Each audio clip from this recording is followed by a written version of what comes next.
Hey guys, and welcome back to Yu-Gi-Oh! Everything. My name is Pete, and welcome back to the little segment on this channel we like to call Legacy Reviews, guys. If you've not been by here before, or this is your first time by this segment, welcome. This is a segment where I go over the first 3 Yu-Gi-Oh! Shows, the original trilogy, and I kind of give my thoughts, theories, where I think the show is going, my general thoughts on that particular episode. I can do that because I've never seen the shows before. I have no idea what is going to happen, and so hopefully that makes it fun for you guys out there, and it's definitely fun for me to do. So I haven't done that intro in a little bit. It's been a few episodes, so in case there's any newcomers, I just wanted to redo that. But guys, we're here for episode 24 of Legacy Reviews this week. We're going to kick it off, as we always do, with Duel Monsters, so I'll be right back. Alright guys, welcome back to the Duel Monster side of the review. Kicking this off this week, this is episode 24, Kaiba's Multiply Shocking Finale. So this is of course our third parter to our duel here between Yugi and Kaiba on top of Pegasus's castle. And really, I'm not saying that the stakes are high for both players, because I feel like it's way, way higher for Kaiba in this case, and he demonstrates that later in the duel, and we'll talk about that. But he has a situation where Kaiba, I really think if he doesn't win this, Pegasus is absolutely not letting him in the castle, which means that Mokuba's soul could be in Pegasus's possession forever, and he loses his brother and loses his company, probably as well, forever. So this is a way higher stakes duel than where Yugi, yes, it's important to him to get his grandfather back, but I think he's going to still be able to get into the castle enough. There might be a little bit more time if he did end up losing so many star chips that he can't get in, because it looks like Kaiba took some star chips there at the end, but we'll get to that. But I feel like the stakes were so much higher for Kaiba here, and overall the stakes of the duel were great. That was probably the highest stake duel, and it felt like it in a long time. And I know, like, you know, there's technically high stakes duels, right, against when we win against Haga and all these things and Mai and everything else, but this really felt like it, and I think it was conveyed great in this episode. So, you know, the duel doesn't have a lot of action in this episode, right, because we're in the third part of it. We've had a lot of action so far in this duel, and we kicked it off with, I think, Kaiba having 900 life points left and Yugi having 400. You have the Blue Eyes Ultimate Dragon, if you didn't remember, is on the field for Kaiba. And then Yugi was kind of left wide open of what he was going to end up doing. It looked like it was over, and Kaiba, it's really at the beginning, he's just saying, like, you know, Yugi, you have no chance, it's over. He was liking that he was going to fight to the end, but then it looked like that Yugi was just packing it in Kaiba's, like, eyes, that he looked like he was packing it in. And he says, well, I take that as basically disrespect, that you're going to shame me in this duel, and you're going to shame just overall dueling in general by playing that weak card. And that weak card, of course, was Kaiba. So this is the original Kaiba. We see this throughout all the shows, right? It seems like every single protagonist or character that is a major part of a show, it has a Kaiba, right? We're dealing with one which is Wing Kaiba in GX, and it's kind of like the dual spirit for Judai, right? He sees and can talk to it. This is where it all started, and Yugi summons Kaiba, only 300 attack, and Kaiba says, yeah, it's the weakest card in the entire game. So I guess when Pegasus made this game, I guess at this point that is the weakest card. Maybe it'll be the weakest card throughout the show.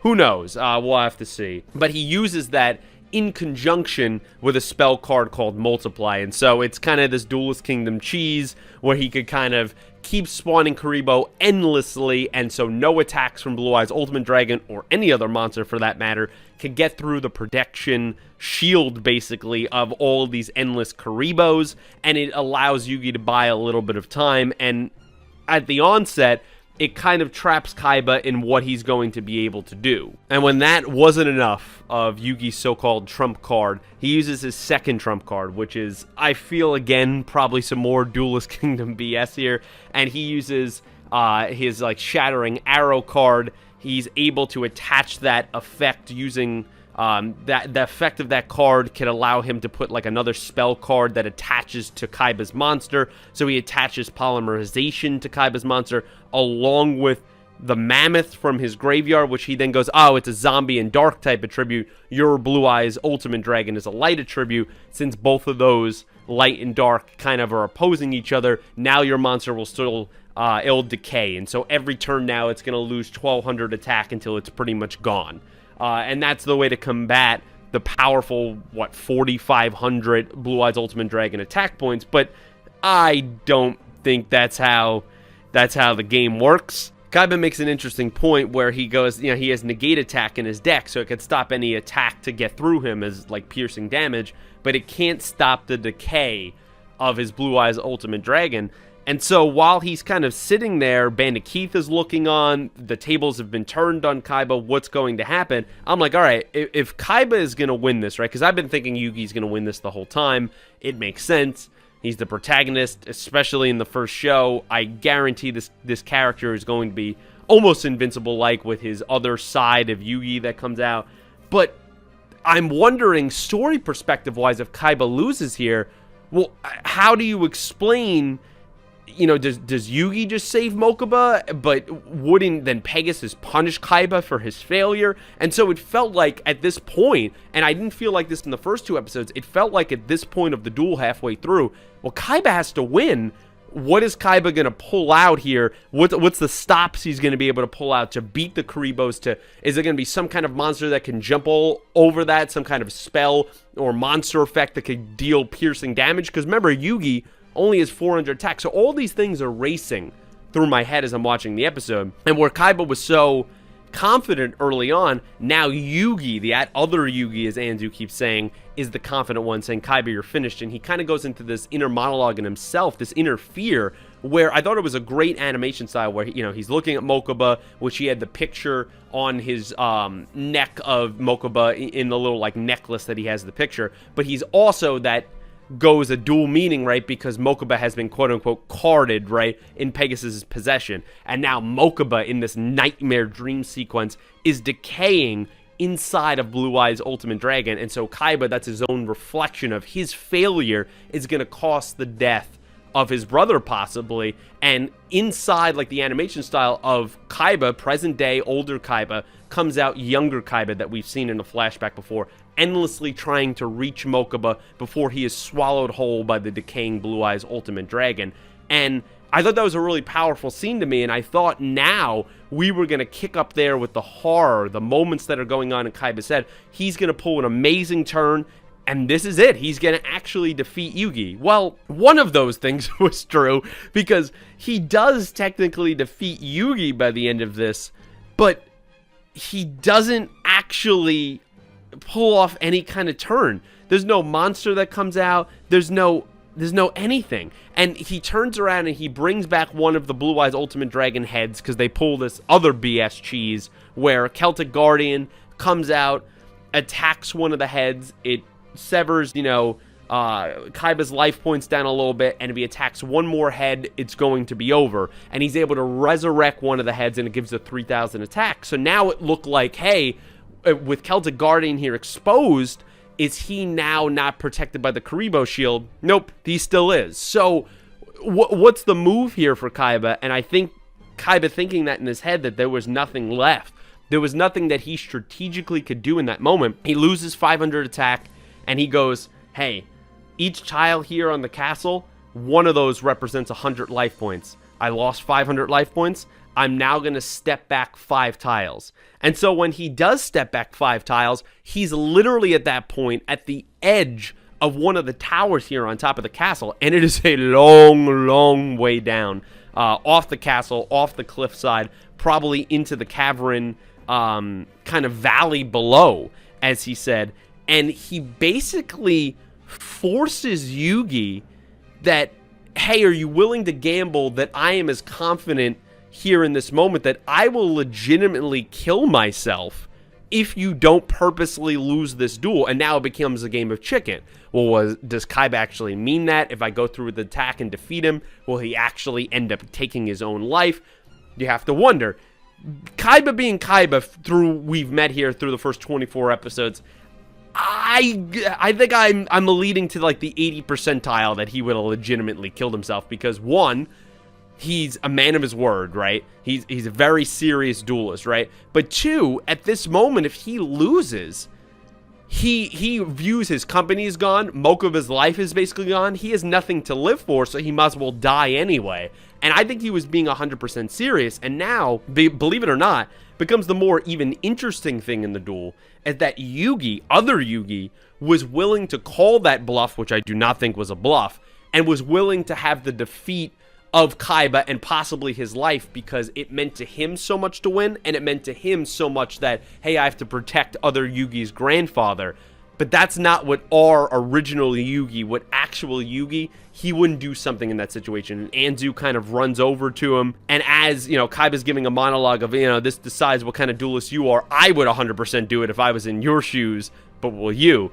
And I believe all of these statements he is saying, and when Anzu runs over to him, it knocks the other Yugi kind of out of him, out of that mode, and Yugi, our original Yugi, comes back, is hysterically crying, drops to his knees, and he forfeits the duel for all intents and purposes. That ends up what happens. He does that because Yugi doesn't go through with the attack on Celtic Guardian. The Blue Eyes comes back, I guess because the Celtic Guardian either had to attack there or be behind the shield of the Karibo, and that Blue Eyes that got resurrected, the head of the one Blue Eyes, it beats Yugi. We see him lose for the first time. I know technically people are going to say in the comments, well, he technically lost to Pegasus in episode 2. Yes, technically, but in my mind, that was more of a no result because Pegasus did win because the time ran out. But Yugi was going to win. He was going to win if the arbitrary made-up kind of added-on rule wasn't a part of that duel. So to me, I count that in my head as a no result. Yes, you could argue that this is kind of a no result, and I definitely think I'm going to mark this down in the gray area, but I'm more confident saying that this is a loss more than an actual no result here. And so Kaiba, he gets an entrance to the castle. Yugi looks incredibly shaken. I think he's going to be in the next episode probably dealing with who he is, how does he counterbalance both of these Yugis. One was willing to do it. One obviously sticks to his core principles about life and protecting Kaiba. He would never do that. And now we'll have to see where these characters go here. But yeah, a really intense, kind of shocking finale to this duel. But guys, let me know what you thought of the episode down below. What you, in your mind, what is this official result here? What was the official result in episode 2? There's a lot of debate in my mind for that. So let me know, jump down in the comments below. I would love to hear your thoughts. I'm going to switch over to episode 24 of GX, so I'll be right back. Alright guys, welcome back to the GX side of the review. This is episode 24, Reborn, Manjoume Thunder. So yeah, this is a meme I've seen in the community, in the comments before, on some of Dylan's Twitch streams or YouTube videos, so I'm assuming this is where it originates. I don't fully understand the meme yet, because we're just starting off here with the show, but I'm sure I'll figure it out because it's GX. Yeah, not, again, a lot to talk about in this episode. Unlike Duel Monsters, where we were just talking about that there wasn't a lot of dueling action, we were also in the third part of that duel. Suicide became part of the stakes there. There was a lot going on. This was more about a Manjoume re-origin story of rebuilding that character. I mean, remember, we haven't seen this character for about 12 episodes now. It was the end of episode 12 is where he lost to Misawa, and he said he was leaving the island, and maybe he'd be back one day, who knows. And then remember episode 13, Judai and the gang went to look out for him and, try to find him on the island, and we found monkeys, but whatever. So in typical GX fashion, if you think about this in real time, right? 12 episodes, it's been about 3 months since we've seen Manjoume, so that would be a long damn time. And in typical GX fashion is, he's out on the boat that he left in. I guess either he's the only person on the boat or the crew is dead. I mean, remember, he comes from a rich, successful family, so it's probably his own boat. But he ends up on the boat, and I'm thinking like, he's kind of drinking water. He's haunted by Judai and Misawa and Kronos. He's cursing all. He's damning all. And especially Judai kind of keeps talking to him, which is his own version of how he views Judai inside of Manjoume's head. And of course, Judai is, ultra positive in there and, is saying gotcha and all these other things because nothing really affects Judai in that way, and he takes every duel as a kind of fun experience. But Manjoume sir, if you want to say, hates Judai in that way because he doesn't take it and he doesn't view him as taking it as a serious thing, which I could argue against that, but that's how Manjoume sees it. And so as he's on this boat, I'm like, oh, he's fine, whatever, he's being haunted by this. And then it does this great cut where Manjoume's entire boat is capsized, and he's like on the Titanic, he's at the tip part of it, and he's like barely out of the ocean right now. And so I'm like, this is a really concerning thing for Manjoume sir right here. He needs some help. He runs out of water. He's being, haunted by these versions of Judai, and all of a sudden he throws the bottle off, which I don't know why he jumped after the empty water bottle, because it's not like if he's out of water, he can't just scoop up salt water there. That would be very dangerous to have. So he goes, maybe he's in delirium. He chases after the bottle. He is probably going to drown, is what's going to sadly end up happening to him. And a mysterious man, it looks kind of like a sea monster at first, swallows him whole.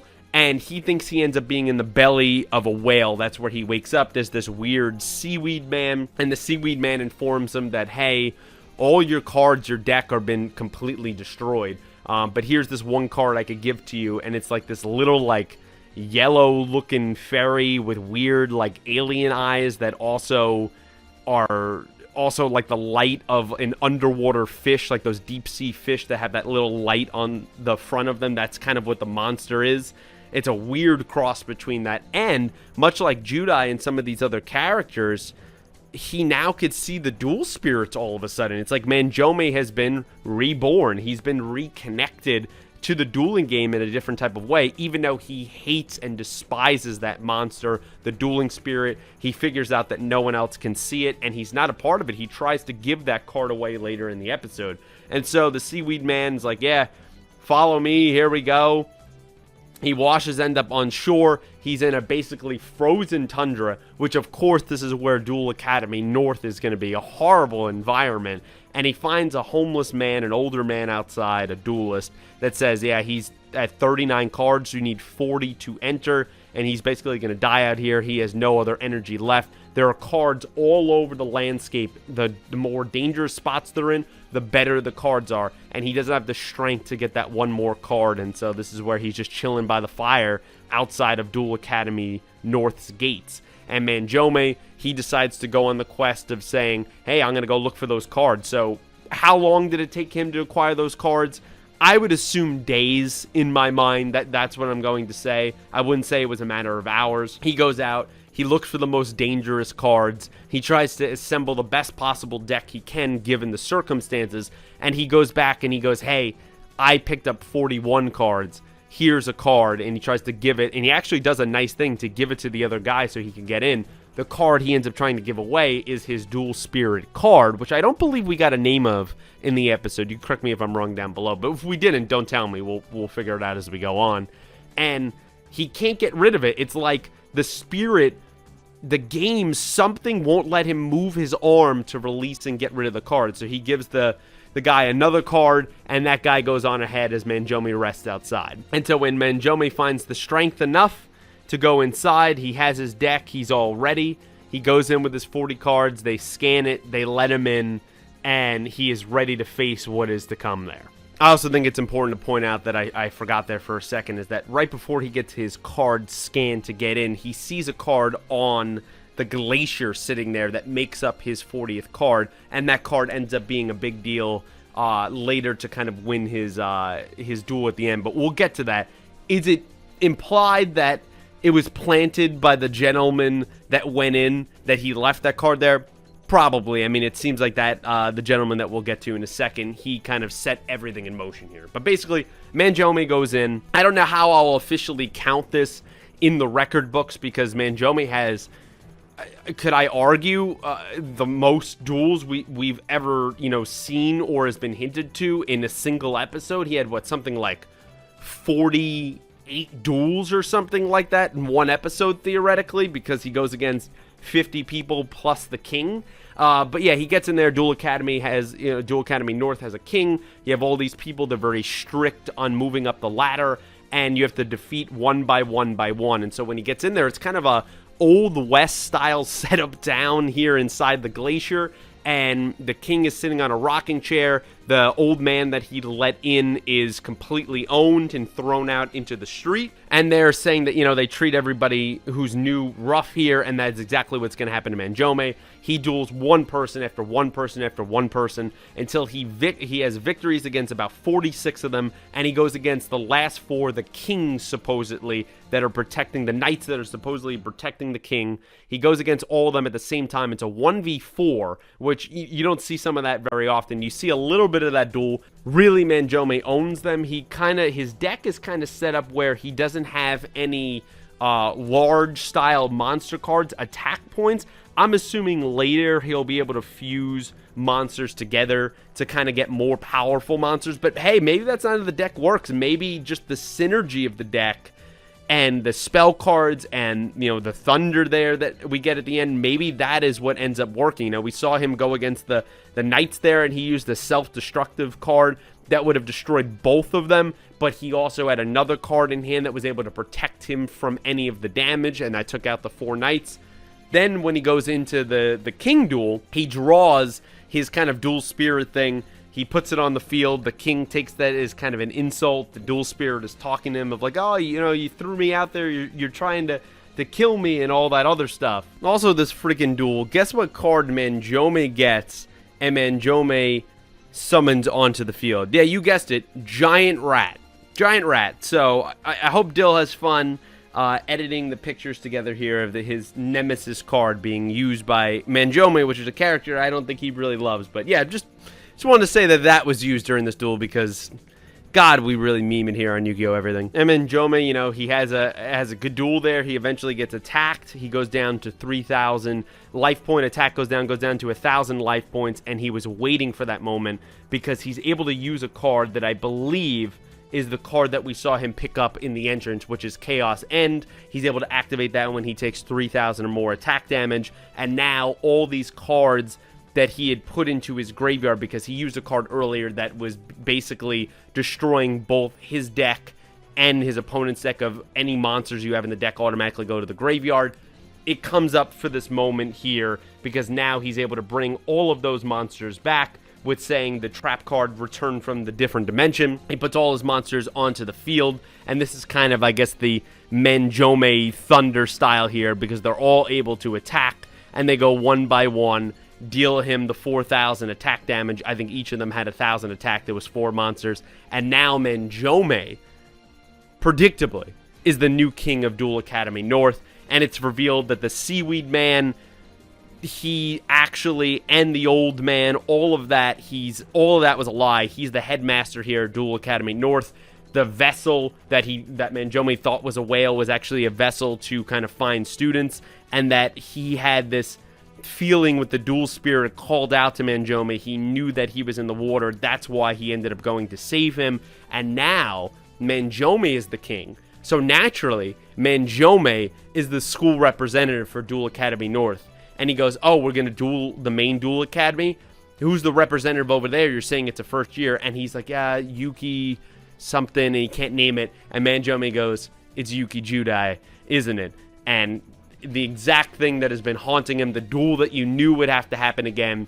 Yugi Judai Judai versus Manjoume. You knew it was coming, and that is, of course, going to be the duel. And it's funny, I guess I should have seen something like that coming. I just didn't know how long Manjoume was going to be out of the show. But as soon as we picked up in this episode, and he appeared at Duel Academy North, I went, well, he's going to be the representative, and so we're going to get a rematch again.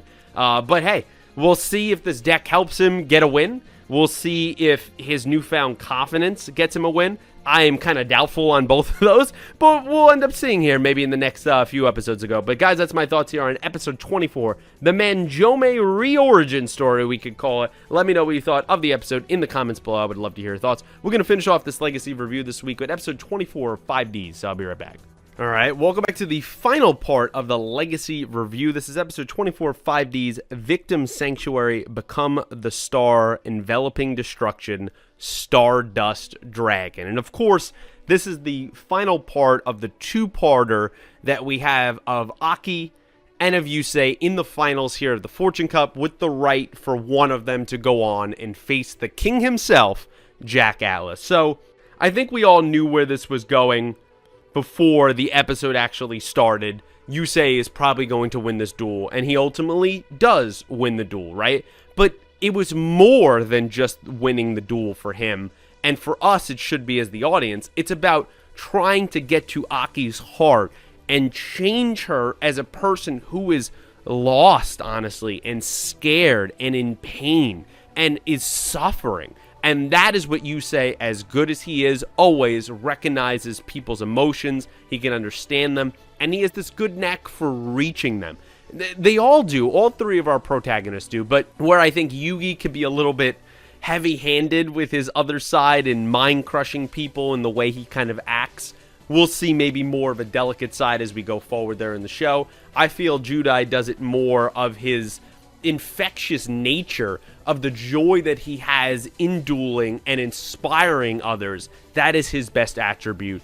And with Yusei, it's about connecting to others. And we've talked about this before, and I think every 10 or so episodes, maybe 15, it's good to review the three protagonists and what their connections are to the characters surrounding them, and we're doing it once again here, and this is on display in the most, I would say, so far in the show for Yusei to really reach a character that we think Aki is probably going to be, I would say, a major character, right? She's probably our main female protagonist. She's our main female lead, and I would imagine she's going to be around the show, dueling or otherwise, for a long time, probably through the majority of the show. I hope I'm right on that, because I think she's interesting.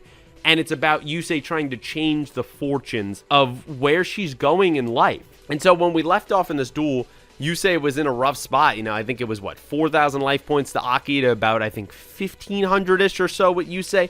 And remember, you're taking physical, actual pain. The witch, quote-unquote, is affecting real-life damage to her opponent and the people surrounding in the stadium's destruction. All of that is going on. For this week, this is definitely the most duel-intense episode, right, of our previous three. Of our three here this week, of the previous two, this is the most duel-heavy episode that is going on. But that makes sense, right? We're in the middle of a Fortune Cup. We're in the middle of a tournament cup, a tournament arc. It makes sense that we have to focus on that. And I'm not going to bore you this week about maybe the more back and forth, meticulous nature that I could commentate this duel. And that is fun at times. But for this, I think it's more important to talk about the overall arc of what is going on between Yusei and Aki, right? He's able to use Junk Warrior. He delivers her damage at some point. He gets, her monster off the field, which I forget what it was called. Rose Tentacle. That's the name of the monster. I had to look at it real quick. And he's able to get that off the field, and it only deals 100 life point attack. But Yusei's main thing here is that he is trying to get to Aki's emotional core, right? He keeps saying, you enjoy the pain, right? You enjoy hurting people. And Aki at first is thinking about, do I really? Maybe I do. And then embraces it later and changes her whole character and her perspective mid-duel. So we'll talk about that in a second. But when he deals the second blow of damage, he equipped another card to Junk Warrior and deals another 1,100 attack points because it was half of the attack points of the monster that was destroyed, which was Rose Tentacles with 2,200 attack. And that brings down Aki to 2,800, and now the crowd is into it. The announcer's into it. This is the first time we're really seeing Aki here take punishment in this duel, and I love her stoic perspective, right? Where it really is hurting Yusei because that's what she does with her kind of psychic attacks that we learned last episode of what it really is in her nature. It really is hurting Yusei. She's still stoic, stays in position, just takes the life points, takes it like a champ, and doesn't even react to the situation because I just think that's the emotion that she has, and that's also what she's been taught, to be this weapon, to be never changing and never let your opponent appear of what is going on. The only person that's truly aware, like you have Godwin and Jax there and stuff like that, but the only person that truly understands and cares for what is going on in this duel is Luca, besides Yusei. Is Luca. Luca's sitting in the crowd. She's holding her arm. She's going through the same pain that Jack and Yusei and Aki are all going through. Those are our 4 of our 5 signers that we have found so far. And she understands what Yusei is trying to do to peer into the emotional mind, into the heart of Aki and what she is trying to do. And so Aki, she gets on the field, Black Rose Dragon, which you knew, given what had been set up, given the signer's arc here, given what Godwin has been trying to do and recreate these situations and really kind of draw it out of Yusei as well, you knew that he was going to bring Stardust Dragon onto the field for the first time in this tournament. And that is exactly what he does, because it comes to a point where Yusei had, I believe, Junk Warrior, powered it up with one of the moves, you know, it was like the power of folly or something like that, of like all of his junk monsters being together. He was able to power up with Speed Warrior, Junk Warrior, and get it to 3,200 attack, so it didn't even make that much sense to release that monster to bring Stardust Dragon. But I think he did it for two reasons. One, he knew that Victim Sanctuary would protect the people around him and would ultimately protect him and try his monsters as the best as he could, right? To protect them, to stop her monsters. But he did it because he knew that if he brought those monsters on the field from what he experienced with Jack, of these dragons colliding, he's not doing it for Godwin's benefit. He's doing it because that's going to kind of bring out that detestable mark on them. It's going to bring out that pain, and he can delve more and more into who Aki is, what she represents, and he's trying to get to the heart of that matter, that she is not just a witch. She's not just some scary girl who likes dealing out pain. She is tortured, and she's stuck in the role that she is in. And we see that halfway through the duel where she goes, well, why shouldn't I basically, you know, the power to deal out all this pain, I do it to everyone that has put me in isolation, right? That is, to me, that is someone that is trying to make the best of their situation, but in a horrible way. They're screaming out for help because they've been treated like this weapon. They've been treated like someone who has been lost, and they didn't understand themselves since they were a child. And you can experience and understand the pain, and I can kind of vibe with what Aki is going through. I get that, and I can't fully understand the power that she is dealing with, of course, but I can understand more the person that I believe she can be. And I believe Yusei feels the exact same way. And so when she's halfway through the duel, in an effort to hide herself from these emotions that are peering through that Yusei is getting to, she re-puts on the mask, which she talked about last episode, that she is shed, that is gone, and that she is embracing who the Divine sees her as, right? But the creepy thing about it is not only the Divine is a weird guy, right? That group that they're a part, the Arcadia, whatever, it's weird, right? It's just as weird as Godwin and Iliaster. What's also weird about it is that she has been completely brainwashed like a cult, because she's like, I don't have to feel if I don't have to think. And so therefore, I will just deal out the pain that I need to. I'm acting on my own, just kind of selfish actions almost.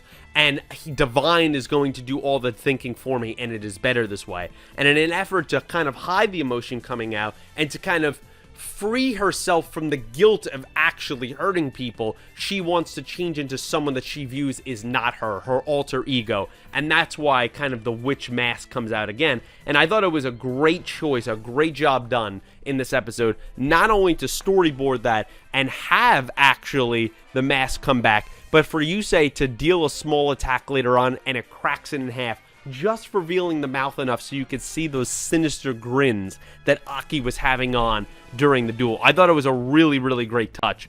And when Aki is talking about that she hates herself, you know, that, I don't know how you guys feel, but that hurts. You know, I feel for what she is going through, and it's something you never want to see on someone, character in a show or in someone in real life. And she is so tied to the Divine and what he means to her, right? That she has propped him up of, as long as he guides me and loves me, that's all I need. And that's not true, because Yusei saying you have to love yourself, and she's saying, Aki, I can't do that because she hates herself.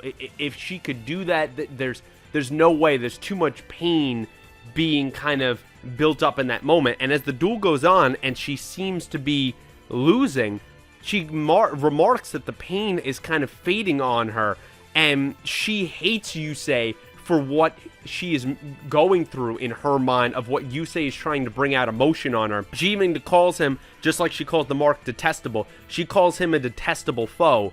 And the hairpiece comes off, and she's kind of trying to release herself, and she's scared to be doing that. And when she says that you're a detestable foe, Yusei says, then why are you crying? Because that's the true emotion that she's finally letting out when she's experiencing that. And she loses the duel. The mask fully comes off, the hairpiece is off, the crowd is booing her, they hate the witch, they love Yusei. The Divine comes out and he puts the coat over her. And the last line that she says, kind of before the Divine interrupts her, is she says, "Help me." She's crying out to help to Yusei, because I think for the first time in her life, that is someone who has stopped to ask questions about who she is and what she truly feels, and someone that she believes maybe could help her because they cared enough for 1 second to help her. Not like she believes the Divine does because he's clearly using her as a weapon and she's going to see that at some point. This was someone in Yusei that got right to the core of her heart, and in the first true meeting of them, he understood her. He understood how he can overcome that. There's even a great moment where the Stardust Dragon is using that victim sanctuary, and it's going around Black Rose Dragon, and it's almost enveloping it in a hug, almost representing that Yusei is reaching out to hug Aki in that moment, because that's all maybe she truly needs. And that helped me, was haunting to me. I hope that we see more development on Aki, but man, what an episode of 5Ds, guys. So let me know what you thought about it down below. The duel that wraps up the Fortune Cup here, what you look forward to of Yusei going against Jack, and where do you think Aki kind of goes from here in her relationship connecting to Yusei in future episodes? Let me know all that down below. I would love to hear your thoughts. With that being said, guys, that is episode 24 of Legacy Reviews this week. Thank you so much for stopping by. I greatly appreciate it. Comment below, like the video. I really love interacting with you guys. Of course, as I always say, no spoilers. Please do not ruin future episodes, because that kind of ruins the experience for me and then the experience for you in watching these reviews. But please comment spoiler-free down below up until the point that we are doing in these duels. These come out every single Thursday, guys, here of Legacy Reviews, so stay tuned to the channel here on Yugioh Everything, you know, for more content like that, other crazy videos that Dylan has coming out. We do a Yugioh 7s podcast every single Wednesday, 8:30, 9 o'clock Eastern, which talks about the current Yugioh anime going on, which is Yugioh 7. So if that interests you, please stop by. We have a lot of wacky shenanigans and fun over there, talking week to week on each and every episode. I love you all. I will talk to you next week, and until then, thanks for watching.